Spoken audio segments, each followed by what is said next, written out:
자, 수능이죠. 자, 어머님들 수능은 목적이 뭐냐면요. 보편적 평가입니다.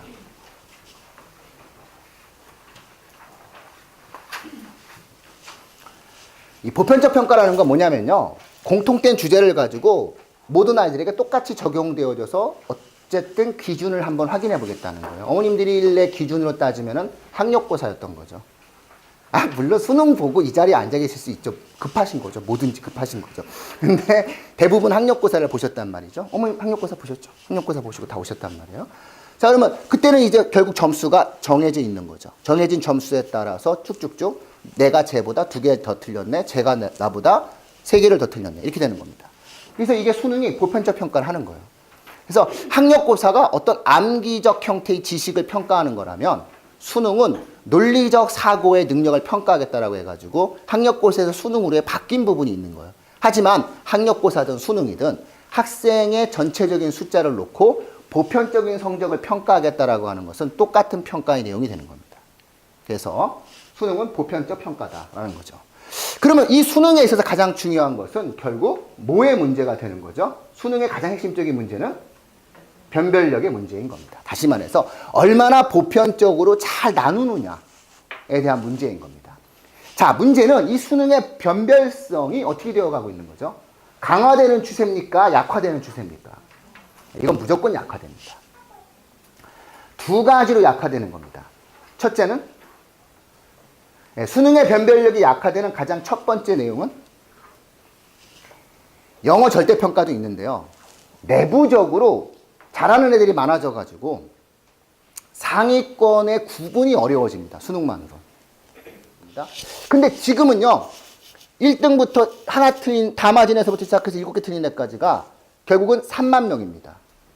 이거 구분 안 됩니다. 성균관대학교 중위권까지가 하나부터 7개인데 이거 구분이 안 됩니다. 여기에 과학 같은 경우에는 과학 1과 과학 2의 난이도에 있어서 또 차이도 있습니다. 수능 이번에 올해 만점짜리 애가 어디 갔는지 아시죠? 연대도 못 갔습니다. 당연히 서울대도 못 갔습니다. 서울대는 걔가 원래 못 갑니다. 왜냐면 과학에 2를 하지 않았습니다. 걔 그냥 수시로 그냥 갔습니다. 수시로. 그냥 뭐 의대 갔겠죠. 수시로. 이렇게 된 겁니다. 중앙고등학교에서 수능 만점짜리 3명 있었을 때 걔네 서울대 못 갔습니다. 다 의대 갔습니다. 결국은 뭐냐면요. 서울대 입장이라든가 주요 대학 입장은 이런 겁니다. 하나를 틀린 애가 2개를 틀린 애보다 100% 우월하다고 볼 수가 없다는 겁니다. 그렇지 않습니까? 그러니까 사실상 수능이 완전한 변별성을 갖는다라고 하는 것들은 내부에서부터 서서히 무너져 가고 있었던 겁니다. 원래가 대학들이 수능에 대한 완벽한 변별성을 인정하지 않습니다. 그러니까 서울대학교가 정시인원을 계속 줄여나갔던 겁니다. 근데 여기에 완전히 기름을 붓는 사건이 있으니 그게 바로 뭐죠? 영어 절대평가가 된 겁니다. 영어 절대평가가 무슨 뜻이죠? 쉽게 이해하시면 됩니다. 세상은요, 어렵게 얘기할 수 있는 것을 쉽게 얘기할 수 있는 걸 어렵게 얘기하는 사람은요, 본질을 모르는 거예요. 자, 아주 쉽게 말씀드릴게요. 절대평가, 영어 절대평가는요, 90점이 100점보다 나은 시험이 됐다는 거예요. 내가 90점을 받는 게 나은 거예요. 100점 받는 것보다. 왜죠? 똑같으니까. 그러면 똑같이 주는데 뭐하러 100점을 받아요? 100점 받으려면 공부 많이 해야 되잖아요. 공부를 많이 해야 되면 뭘 써야 되는 거죠? 시간을 써야 되는 거죠. 그러니까 절대평가 하에서의 영어는 90점이 최고로 잘한 거예요. 그 시간에 딴 거 한 거죠. 그러니까 이미 이렇게 되는 순간 수능에서의 영어의 변별성은 대학들이 인정해 줄 수가 없는 상황이 된다는 거예요.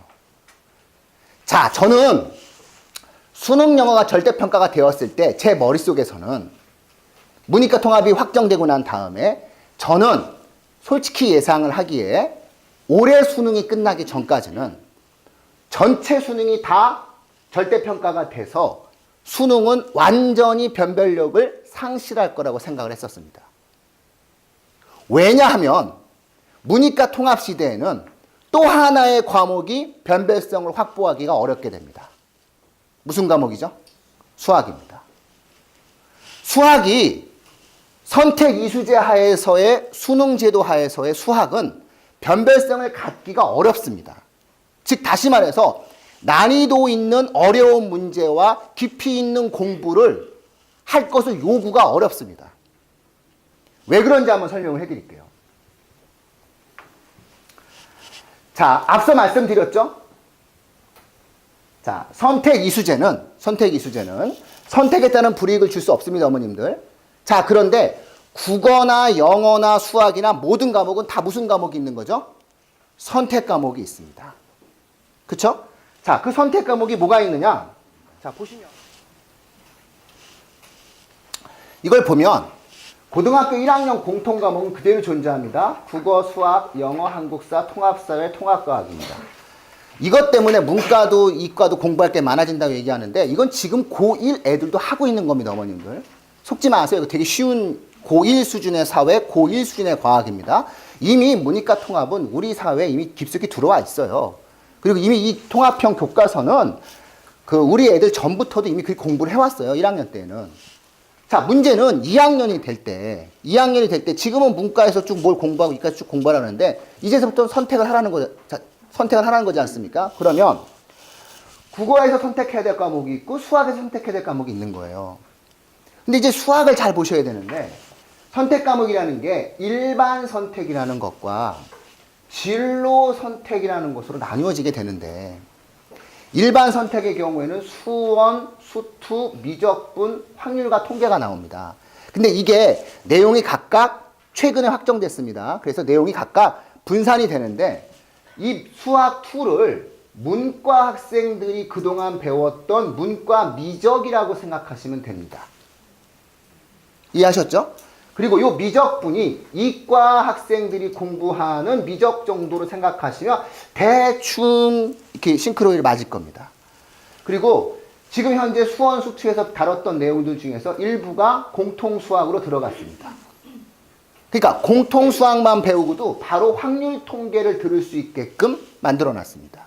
즉 수원 수투 미적을 하지 않고도 공수만 하고 확통만 할 수 있게끔 만들어놨습니다. 그러니까 사실상 심리학과라든가 국어 국문학과 이런 데 가는 애들은, 체육학과 뭐 예술 쪽 애들은 굳이 한다면은 공수 끝나자마자 확통만 하고 끝내는 거예요, 수학을. 더 이상 안 하게 되는 거죠. 자, 이과 학생들은 결국은 수투를 해야지 미적을 할 수 있겠죠. 이게 그래서 필수로 이렇게 만들어진 겁니다. 그 다음에 이과 수학의 꽃이 뭐죠? 기하 벡터죠. 그게 진로 선택으로 갔는데, 그 중에서 공간 벡터라는 가장 어려운 대목이 있었습니다. 근데 그게 아예 고등학교 교과 과정에서 빠졌습니다. 그러니까 다시 말해서 정석이 내용이 바뀝니다. 사실은 공간 벡터 그 어려운 내용이 빠지게 되면 기하 벡터는 남아있는 게 없다라고 하고 이해하시면 됩니다. 수능에서 가장 난이도가 있었던 문제의 한 문제가 사라지는 겁니다. 이과 최상위 학생들이 결국 경쟁하는 게 21번, 29번, 30번인데 30이 안 나온다는 겁니다. 아예 고등학교 교과 과정에서 삭제된 겁니다. 문제는 어머님들, 진로 선택 과목은 수능 출제 대상이 아니라는 게 이미 확정된 겁니다.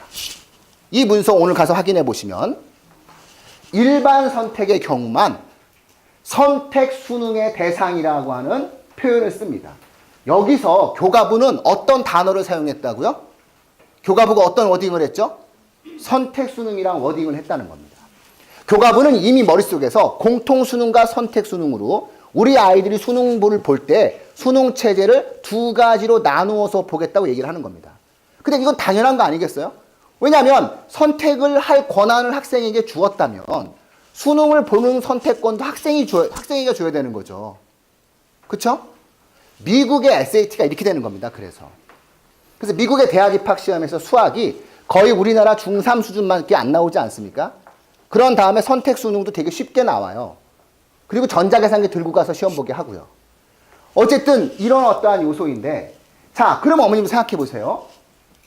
제가 예상하기에는 만약에 선택 수능을 수학에서 본다면 확통으로 선택 수능을 보는 애가 있고 미적으로 선택 수능을 보는 애들이 있겠죠. 뭐 극히 일부 애들이 보겠죠. 다는 안 볼 거라고 예상합니다. 지금도 물리2 있지 않습니까?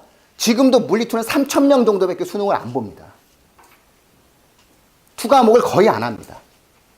그런 거기 때문에 사실상 그때 됐을 때 뭐 그 정도는 아니겠지만 지금 현재 이과 학생들 중에서 수리 가를 보는 학생이 16만 명 정도가 되는데 아마 제 예상에 미적 투 수능을 보는 학생들은 3, 4만 명 정도밖에 안 될 겁니다. 자, 문제는 결국은 수능이 보편적 평가를 한다라고 했을 때 가장 중요한 것은 모든 50만 명이 보는 시험 아니겠습니까? 그렇죠? 50만 명이 보는 수능이 제일 중요한 겁니다. 문제는 50만 명이 보는 이 공통 수능을 뭘 내냐는 거예요. 수학에서. 뭘 내야 되죠? 아니, 어머님들 생각하시기에 뭘 내야 되는 거예요? 그러니까 이거는 확정된 거니까. 그렇죠? 아직 수능 제도안이 확정되진 않았습니다. 즉 발표를 안 했지만 어차피 발표한다 하더라도 이 범주 내에 있어야 되는 거지 않습니까? 어차피 선택 이수제가 핵심적 골격인데 그러면 선택 이수제 하에서의 수능을 어떻게 내야 되냐고요. 그럼 이 수학을 어떻게 내야 되겠어요? 어디까지 낼 수 있죠? 어디까지 낼 수 있죠? 만약에 낸다 하더라도 수투 못 내죠. 수투를 못 냅니다. 왜? 미적이니까. 못 내죠, 어머님들. 왜요? 우리 애는 확통만 했는데?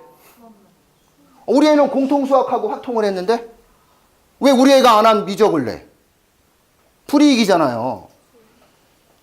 그러면 수1은 고등학교 1학년 1학기 과정을 가지고 3년을 가져간다는 말씀이세요? 그렇게 치면? 공통수학이요. 이게 공수가 수원 내용이 많이 들어가 있어요. 공수가 양이 많아요, 어머님들. 너무 이렇게 서운해하지 마세요. 수학 많이 하셨던 어머님들은. 공통수학이 좀 많아졌어요. 좀 많아졌는데 지금 이 표정이 어두운 어머님, 밝은 어머님 지금 완전 극명히 드러나고 있습니다. 어두운 어머님 주 5일 수학 시키셨던 거고 밝으신 어머님들은 됐어. 우리 애도 희망이 보여라고 하는 부분이 있죠. 문제는 그냥 내신하고는 달라요, 어머님들. 수능을 말씀드리는 거예요. 수능은 기본적으로 수원도 내기가 어려운 거예요, 구조적으로. 만약에 공수를 하고 확통을 한 애들은 그러면 수원을 안 하면 불리해지잖아요. 저는 그냥 그래서 네이키하게 얘기하면은 공수 정도밖에 못 납니다라고 아주 단정하고 싶은데 또 그러면 되게 많이 서운해 하실 것 같으니까 제가 두리뭉실 막 얘기를 할게요. 근데 어쨌든 수학의 양이 늘까요? 줄을까요? 네, 줄어야 되는 거예요. 왜냐면요. 불이익을 줄 수가 없기 때문에. 아니 생각을 해보세요. 내 애는 확통을 했는데 미적을 내면 안 되는 거잖아요. 내 애는 미적을 했는데 확통을 내면 안 되는 거잖아요. 그럼 아주 간단한 방법이 있는 거예요. 둘 다 못 내는 거예요. 다시 말해서 미국의 SAT와 OECD 모든 나라들이 대학 입학 시험에서 자국의 언어가 가장 어려울 수밖에 없는 이유는 그 나라들이 수학을 무시하는 게 아니라 수학을 어렵게 낼 수가 없었기 때문이라는 거예요. 보편적 시험으로서 수학의 범주가 선택받은 아이들은 굉장히 많이 해야 된다고 생각을 하고 그 부분들을 많이 지원해 주지만 모든 아이들이 그쵸? 모든 아이들 프랑스에 존재하는 모든 고3이 대한민국 이과들처럼 미적도 기하백탈 하지 말라는 거예요. 미국에 존재하는 100만 명이 넘는 고3 아이들한테 미국이 우리나라 이과들한테 요구하는 것처럼 미적투와 기하백탈 요구하지 않는다는 거예요. 그러면 시험도 그렇게 낼 수가 없다는 거예요. 그걸 했으면 넌 훌륭한 아이니까 MIT를 보내줄게. 대신 그것을 다른 방식으로 증명하라는 거예요. 다른 방식으로 증명하는 가장 좋은 방법이 뭐죠? 좋은 고등학교를 다니는 거예요. 그게 유럽의 입시, 선진국의 입시, 북미의 입시예요. 자, 우리가 똑같이 이렇게 되겠다, 그렇게 이해하시면 되는 거예요. 자, 결국 제가 말씀드리고 싶었던 건 뭐냐? 이런 식으로 저는 수학의 변별력이 어떻게 될 것이다. 수능에서 선택 이수제에서 수학에서의 변별성 가질 수 없으니까 어차피 뭐 변별성 없는데 영수가 변별성이 없는데 국어 하나 갖다가 뭘 하겠냐 라고 예상해서 제가 몇 년 전에 설명회를 할 때 장기적으로 수능은 다 절대평가가 될 겁니다, 어머님들 이라고 몇 번 말씀드렸던 겁니다. 근데 약간 올해 제가 그렇게 말씀드리지 않는 건 올해 수능 국어를 되게 어렵게 내면서 그냥 어렵게 낸 것이 아니라 지문을 2,400자를 늘리면서 융복합 지문을 만들어내면서 융복합 지문은 4,300자까지도 나와요. 이렇게 되면서 언어 추론적 형태의 문제를 출제했더라고요. 아, 그렇다면 살리려나? 수능을 아예 없애지 않으려나? 라고 생각을 하게 되는 겁니다. 만약에 수능이 여전히 변별성을 가져야 된다고 교과부가 판단한다면 변별성을 확보할 수 있는 유일한 수단은 언어밖에 없기 때문에 결국 언어의 출제 방향이 기존의 국문학적인 분야에서 비문학적인 요소가 강화되는 쪽으로 에세이적인 언어 추론이 강화되는 쪽으로 변화해 가면서 어렵게 나오게 될 겁니다. 다시 말해서 올해 연도 수능도 만약에 지금 현 예비고3이 보는 수능도 난이도가 그런 방향으로 움직인다면 결국 우리 애들이 시험을 볼 때에 수능에서 최고 변별성 있는 과목은 국어가 될 것이고 국어가 전통적 방식의 국어, 문학적 형태의 감상을 출제하는 것이 아니라 국어를 빌미로 언어적 논리와 추론적 사고를 평가하고자 하는 시험의 형식으로 바뀌어가는 추세가 될 것이다 라고 일단 전 예측을 하고 있습니다. 어쨌든 저는 그렇게 되든 저렇게 되든 수능이 가지고 있는 변별성의 정도는 조금씩 어떻게 될 것이다? 약화되는 추세가 이루어지게 될 것이고 기존의 패러다임과 지금의 패러다임에서 가장 크게 달라지는 것. 다시 말해서 예비 고1과 예비 중3이 수능을 대하는 태도에서 가장 중요한 태도는 예비 고1은 모든 것이 수학으로 끝난다면 예비 중3은 수학이 아니다 이런 얘기예요. 수능에서. 얼마나 달라진 겁니까? 그쵸 어머님들? 그 불만스러운 표정을 저를 보지 마시고요. 수학 선행은 어머님들이 시키셨지 제가 시키라고 하지 않아요. 저희 학원이 수학 선행 학원이 아니에요 어머니. 저한테 이러시면 안 되는 거예요 어머니들. 이런 어떤 모습이 만들어진다라고 이해하시면 되는 거예요. 그래서 수능 제도의 변화가 이렇게 예상될 수밖에 없다라고 생각하시면 돼요. 감 잡으셨죠 어머님들? 과도한 선행보다는 뭐라고요? 깊이 있는 수학을 시키세요.